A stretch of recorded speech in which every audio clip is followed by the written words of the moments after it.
شہوت کی پہلی بیماری جس سے قلب سلیم ختم ہو جاتا ہے، جس کے دماغ میں یہ سوچ آ جائے کہ مجھے لیڈر ہونا چاہیے، مجھے ریاست چاہیے، مجھے قوم کو لیڈ کرنا چاہیے۔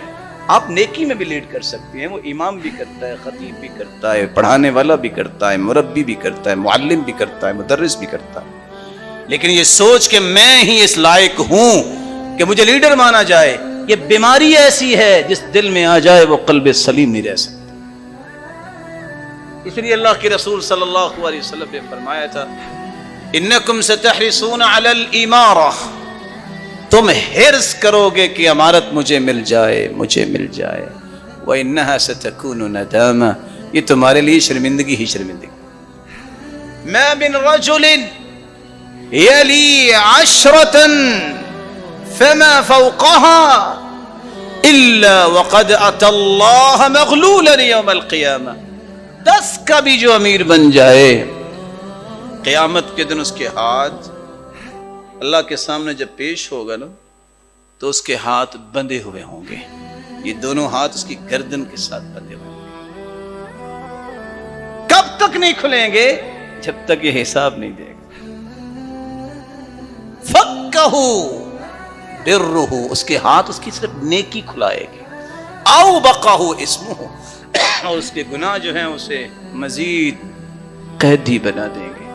پھر آپ نے فرمایا اولها ملامہ، جو حرص کرتا ہے نا امارت کی تو سب سے پہلے تو اسے ملامت سہنی پڑتی ہے، واوسطها ندامہ، اور درمیانی چیز کیا ہے، اسے ہمیشہ شرمندگی کا منہ دیکھنا پڑتا ہے، وآخرها خزي یوم القیامہ، اور قیامت کو ذلیل ہو جائے گا، ذلت۔ یہ سوچ اتنی بری ہے، اگر عمر بن عبدالعزیز کی یاد تمہیں آئے تو سوچیں، جب ان کو بنایا گیا خلیفہ وہ رو رہا تھا اور دنیا خوش ہو رہی تھی، پوچھا عمر آپ کیوں رو رہے ہو؟ کہا ان کو کیا پتا ہے کہ ذمہ داری کتنی ذمہ داری ہوتی ہے، اگر دجلہ کے کنارے پہ بھی کوئی بھوکا کتا بھی مر گیا تو حساب تو مجھے دینا پڑے گا۔ اور آج اسی عمارت کی کرسی کے پیچھے دنیا ذلیل ہو جاتی ہے، ساری دنیا جو ہے لگی ہے کسی طریقے سے کرسی مل جائے، اور رسول اکرم صلی اللہ علیہ وسلم کا دین کہتا ہے اِنَّا لَن نَسْتَعْمِلْ مَنْ طَلَبَنَا، جو ہم سے کوئی کرسی مانگتا ہے، کوئی عہدہ مانگتا ہے، ہم نے کبھی دیا ہی نہیں۔ اور ساتھ یہ بھی فرمایا جو خود سے اس طرح مانگتا ہے وہ خائن ہے۔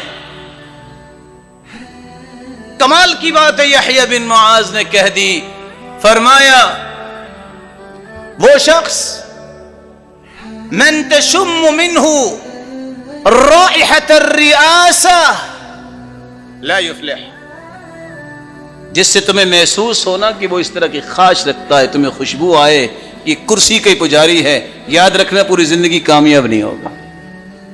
اور فضیل ابن عیاض رحمہ اللہ کہاں کرتے تھے، من احب الریاسہ، جو اس طرح کرسی کا لالچی بن جاتا ہے، حسد، وہ دنیا کا حاسد بن جاتا ہے، بغا، باغی بن جاتا ہے، بغاوت کرتا ہے، کسی کو ماننے کے لیے تیار نہیں ہے، اور وَتَتَبَّعَ عُيُوبَ النَّاسِ، وہ ہمیشہ لوگوں کے کیڑے نکالتا ہے، کبھی مسلمانوں کے بارے میں اچھی سوچ نہیں بناتا۔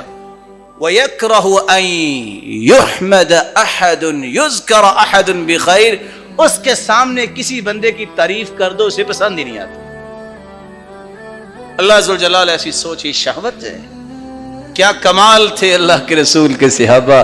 ابو ہریرہ کہتے ہیں لولا الجہاد وبر الوالدین لتمنیت ان اموت وانا مملوک، لوگوں اگر جہاد نہ ہوتا، والدین کی خدمت نہ ہوتی تو میں تمنا کرتا کہ مجھے موت آتی اس حالت میں کہ میں غلام ہوں۔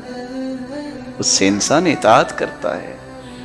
منوانا جہاں ایک بات ہے، وہاں مان کے چلنا بھی ایک صلاحیت ہے، یہ ہر بندے کو نصیب نہیں ہوتی، لیکن ہوتی اس کو ہے جس کا دل سلامت ہے۔